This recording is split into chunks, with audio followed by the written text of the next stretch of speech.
Aujourd'hui, je vous montre étape par étape comment réaliser un délicieux gâteau d'anniversaire ou bien pour toute autre occasion. C'est idéal pour les débutants car vous allez voir que n'importe qui pourra le réaliser tellement c'est simple à faire et bien sûr toute la table se régalera. C'est parti!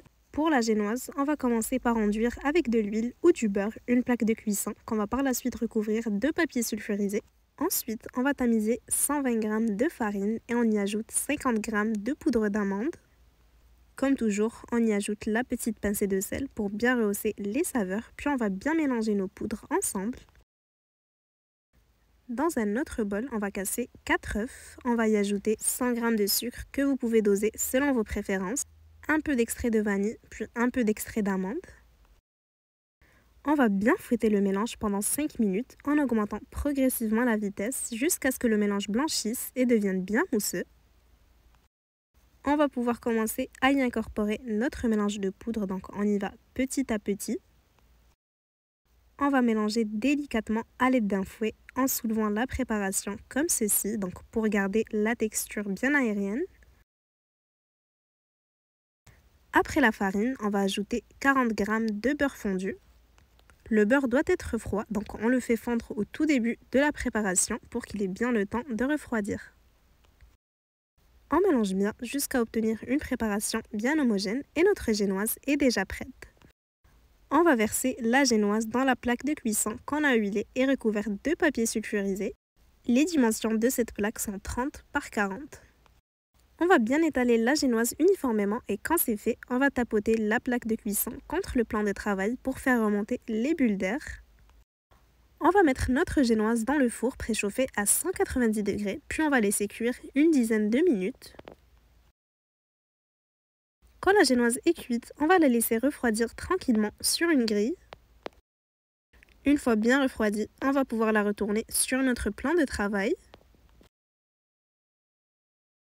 Je vais commencer par couper les bords qui sont un peu durs, donc je coupe environ 2 cm. Ensuite, j'aurai besoin de 3 carrés de 18 cm par 18 cm. Donc comme vous voyez sur la vidéo, j'ai pu en couper 2. Puis je vais couper 2 rectangles de 18 cm par 9 cm et les assembler pour former mon carré. On va laisser notre génoise de côté, puis on va pouvoir s'attaquer à la crème. Donc pour ceci, je vais commencer par mixer 150 g de noix de Grenoble. Vous pouvez remplacer par les noix de votre choix. Et si vous souhaitez, vous pouvez tout simplement les concasser à l'aide d'un rouleau à pâtisserie. On obtient des morceaux fins comme ceci. Vous pouvez en faire des plus gros si vous souhaitez. On va ensuite mélanger 250 g de mascarpone, 300 ml de crème liquide, de l'extrait de vanille, 3 cuillères à soupe de caramel. Donc pour bien faire monter la crème, à noter que tous les ingrédients doivent être bien froids. Pareil pour le bol et les fouets qu'on va utiliser. Ensuite, on va fouetter jusqu'à obtenir une crème bien ferme. Si vous aimez les idées de gâteaux comme celui-ci, n'hésitez pas à me laisser un petit like pour me le faire savoir et pour m'encourager, ça me fera très plaisir. Et surtout, abonnez-vous pour ne manquer aucune recette qui pourrait vous plaire. Une fois que la crème est prête, on va la réserver dans une poche à douille. Ensuite, on va déjà pouvoir passer à l'assemblage du gâteau. Je prends un moule dont les dimensions sont 20 par 20. Pour faciliter le démoulage, j'ai mis du papier rhodoïde tout autour, mais ce n'est pas obligatoire. On va placer un premier carré de génoise dans le moule, puis on va l'imbiber avec du lait où j'ai mis de l'extrait de vanille. Ensuite, on va venir pocher de la crème tout autour, donc on va remplir les vides qu'on a laissés. C'est pour ça qu'on a coupé 2 cm des côtés tout à l'heure. On va également venir pocher de la crème tout au centre. À l'aide d'une spatule ou de ce que vous avez sous la main, on va étaler la crème bien uniformément. Et on va y ajouter les noix qu'on a concassées. On aplatit bien, puis on va ajouter un deuxième carré de génoise. Donc je vous conseille de mettre au centre le carré coupé en deux, ça sera un peu plus esthétique. On va refaire les mêmes étapes, donc on va l'imbiber avec notre lait vanillé. On va à nouveau pocher de la crème pour remplir les vides sur les côtés. On en met aussi au centre qu'on va bien étaler, puis on ajoute encore une fois nos noix concassées. On les étale bien, puis on va conclure avec le dernier carré de génoise.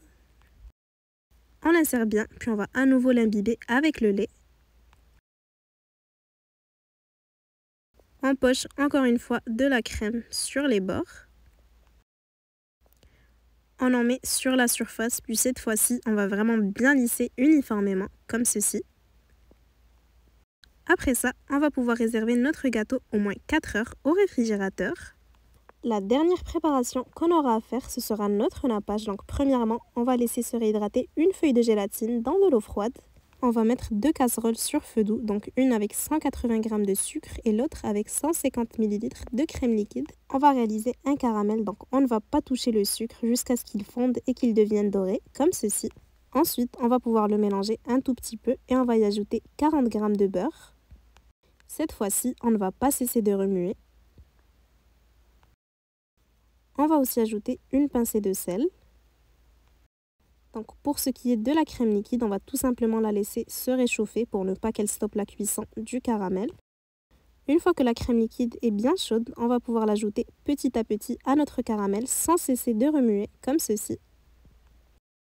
Normalement, on devra obtenir plusieurs bulles d'ébullition comme ceci. Une fois qu'on a incorporé toute la crème liquide, on va pouvoir retirer la casserole du feu. On va réserver le caramel dans un bol, puis après environ 10 minutes de réhydratation de la gélatine, on va bien l'essorer, puis on va l'ajouter. On mélange bien pour la faire dissoudre. Donc on va bien laisser refroidir le caramel. J'ai oublié de vous le montrer, mais avant de mettre le gâteau au réfrigérateur, je l'ai recouvert avec du film alimentaire. Donc après 4 heures au réfrigérateur et quand le caramel a bien refroidi, on va pouvoir le verser sur la surface. Donc les ingrédients ici vous permettront de réaliser un gâteau pour 8 à 10 personnes. N'hésitez pas à multiplier ou bien à diviser les quantités selon vos besoins. Et si vous avez besoin de revoir certains ingrédients, tous les détails sont en description. Donc pour le nappage, on en met bien de partout, n'hésitez pas. Une fois que c'est fini, on va réserver 2 heures au réfrigérateur pour cette fois. Et c'est déjà prêt. On va démouler le gâteau délicatement. Donc c'est ce qui est bien avec le papier rhodoïde. Comme vous voyez, ça permet d'avoir un fini vraiment propre. Je viens tout de même un peu égaliser les bords pour avoir le plus beau gâteau possible.